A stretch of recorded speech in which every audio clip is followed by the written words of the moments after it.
Attention, cette émission est laissée à la discrétion de l'auditeur. Les propos et les opinions peuvent choquer. Oreilles sensibles s'abstenir.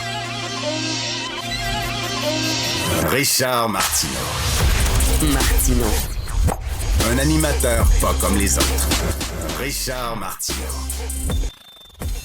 Bon vendredi, ma gang de malades. Et oui, on va parler de vin un peu plus tard dans l'émission. Les gens chialent tout le temps contre la météo, tout le temps. Je trouve que c'est un des plus beaux automnes qu'on a eu depuis très longtemps. Et je trouve que pour un 22 novembre, c'est magnifique, la température à l'extérieur. Donc, arrêtez de chialer, maudit. La presse sort une histoire très intéressante aujourd'hui sur Amir Kadir. Est-ce que vous avez lu ça dans la presse? C'est sous la plume d'Isabelle Haché.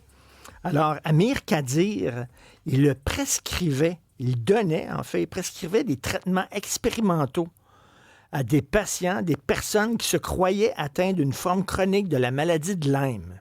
C'était pas vraiment diagnostiqué, mais eux autres disaient « j'ai une forme chronique de la maladie de Lyme ». Et il a prescrit des traitements expérimentaux à plus de 500 patients. Sauf que des traitements expérimentaux comme ça, tu peux les donner à certaines personnes, mais c'est dans le cadre d'une recherche encadrée, supervisée. Tu sais, dans le cadre d'une recherche, tu ne donnes pas ça comme ça, à gauche et à droite, comme si c'était des Smarties. C'est ce que faisait M. Kadir, et là, il va répondre de ses actes devant le Conseil de discipline du Collège des médecins du Québec. C'est pas rien, là. Et, il risque peut-être soit de payer une amende, soit peut-être même d'être radié par le Collège des médecins. C'est quand même assez grave. Et je ne sais pas si vous vous souvenez de ça, mais pendant la pandémie, Amir Kadir, il tripait sur le docteur Didier Raoult. Vous vous souvenez, le docteur Didier Raoult, très controversé, ce docteur français-là qui prescrivait de l'hydroxychloroquine, qui était fait pour lutter contre la malaria, je crois. Et lui disait que c'était bon pour lutter contre la COVID. C'était hyper controversé. Il y a eu plusieurs études qui disaient qu'il était complètement dans le champ, que ça servait strictement à rien. Amir Kadir, lui, tripait sur le docteur Raoult. Puis lui aussi, il disait, j'ai un texte, une publication d'Amir Kadir devant moi.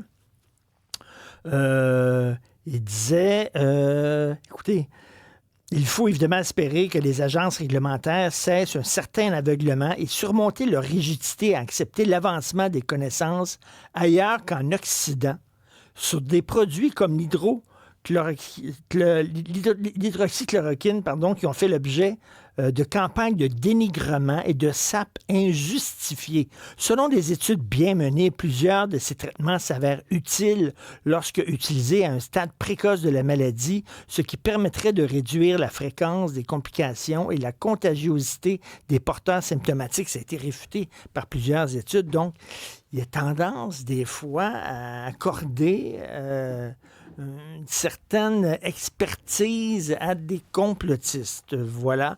Donc, il va répondre de ses actes. Ce n'est pas rien quand même. J'en parlais tantôt, un peu plus tôt, avec Benoît Dutrisac.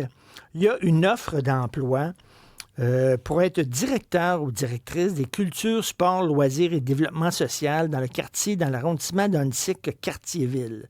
Alors, la période d'inscription, ça commence aujourd'hui et c'est jusqu'au 6 juin 2025. Et moi, c'est le salaire qui me jette sur le cul. Alors, l'échelle salariale, ça va de 135 967 $, à 169 964 $, mais ça peut aller aussi dans la branche, dans la fourchette maximum mérite. Ça, maximum mérite, si après 3 mois, vous faites preuve, là, vraiment, là, vous êtes excellent dans votre travail, après seulement 3 mois d'avoir votre travail, eh bien, on peut majorer votre salaire et ça peut aller jusqu'à 203 961 $. Christy, c'est quasiment le salaire d'un médecin. 203 000 $ pour être directeur de la culture, du sport et des loisirs dans un arrondissement de la ville de Montréal. Christy, c'est comme on agit au Québec. On est une des provinces, sinon la province la plus pauvre au Canada. On agit comme si on faisait pousser l'argent dans les arbres. Tout le monde fait la grève, tout le monde veut avoir des meilleures conditions salariales. Je veux bien, là. C'est correct, là, mais regardez, là, l'état des finances. On est quoi? C'est 11 milliards, 13 milliards dans le trou au Québec de déficit. Les écoles tombent en morceaux, les hôpitaux tombent en morceaux, les coûts de construction et de rénovation et de matériaux explosent. On donne des super gros salaires à la ville de Montréal. On n'arrivera pas. Il y a de plus en plus de gens qui vieillissent, qui vont avoir besoin de santé. Ça va faire de la pression sur le système de santé. Pendant ce temps-là, on coupe dans le système de santé et on coupe même sur des gens qui sont sur le terrain et qui travaillent avec des personnes malades. Il y a de plus en plus de vieux qui ont besoin de soins puis qui ont besoin d'un fonds de retraite, de moins en moins de jeunes qui travaillent puis qui amènent de l'argent dans les coffres de l'État. Je ne sais pas, additionner tout ça, là, si c'était une entreprise privée, ça ferait faillite, là, littéralement, le Québec. Là. Ça ne fonctionne pas. Heureusement, les gouvernements, ça ne fait jamais faillite parce que ça refile la facture, ça creuse des déficits, ça creuse des dettes, puis ça refile la facture aux caves qu'ils ont élus. Alors voilà. Donc, mais à un moment donné, là, vraiment, 203 000 $ pour le directeur de la culture d'un arrondissement de la ville de Montréal.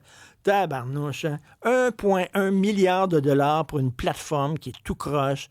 Des gens qui étaient payés 82 $ de l'heure. Après ça, eux autres décident, non, finalement, je vais te payer 350 $ de l'heure. Aucun problème. On dit, c'est correct, correct, on va approuver ça. C'est vraiment n'importe quoi la façon dont les finances sont gérées au Québec.